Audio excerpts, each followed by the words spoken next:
Iran ইসরায়েলের পাল্টাপাল্টি হামলায় পুরো মধ্যপ্রাচ্য এখন যেন অনেকটাই ফুটন্ত আগ্নেয়গিরি।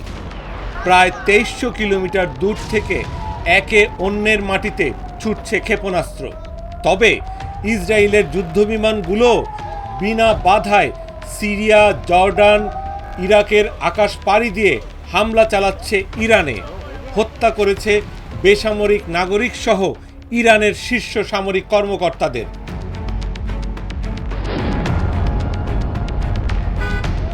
আরব দেশগুলো ইসরায়েলের এই হামলার বিষয়ে এখনো পর্যন্ত বেশ নীরব।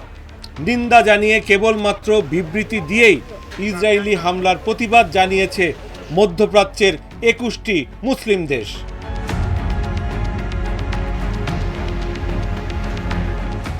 তবে ইসরায়েলের এই হামলার বিরুদ্ধে অন্য দেশগুলোর চাইতে বেশ সোচ্চার ছিল ইরানের অন্যতম বৃহৎ ও ঘনিষ্ঠ প্রতিবেশী পাকিস্তান।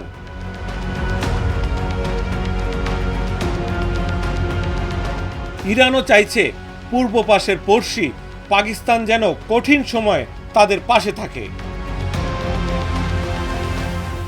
তাই তো 16 জুন সোমবার ইরানের ইসলামিক রেভলিউশনারি গার্ডের শীর্ষ কর্মকর্তা ও জাতীয় নিরাপত্তা পরিষদের সদস্য জেনারেল মোহসিন রেজাই এক সাক্ষাৎকারে বলেছিলেন, পাকিস্তান আমাদের আশ্বস্ত করেছে ইসরায়েল যদি পারমাণবিক অস্ত্র ব্যবহার করে তাহলে তারাও ইসরায়েলে পারমাণবিক জবাব দেবে।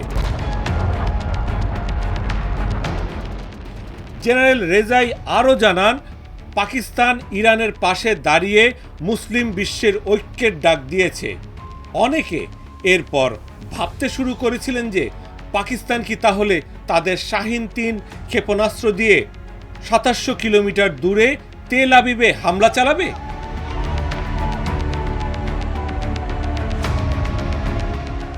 না, তেমনটি হয়নি। ইসরায়েলের বিরুদ্ধে পারমাণবিক জবাবের বিষয়ে এখনো পর্যন্ত আনুষ্ঠানিক ঘোষণা দেয়নি পাকিস্তান সরকার।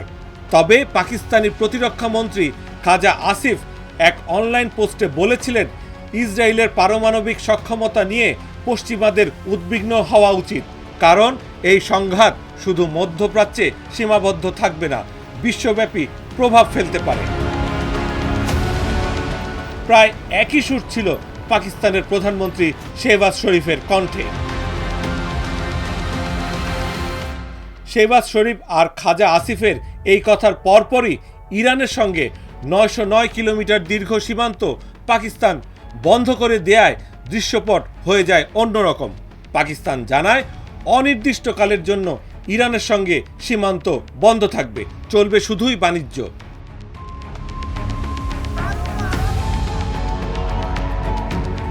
এরপর 18 জুন বুধবার সৌদি আরবের গণমাধ্যম আরব নিউজ জানায়, পাকিস্তানের প্রতিরক্ষা মন্ত্রী খাজা আসিফ সোমবার বলেছেন, ইসরায়েল গত সপ্তাহে ইরানে হামলা চালানোর পর থেকে ইসলামাবাদ তেহরানের সঙ্গে কোনো নতুন সামরিক সহযোগিতায় যুক্ত হয়নি এবং মধ্যপ্রাচ্যে উত্তেজনাপূর্ণ সংকট নিয়ে যুক্তরাষ্ট্রের সঙ্গে কোনো নির্দিষ্ট আলোচনা হয়নি।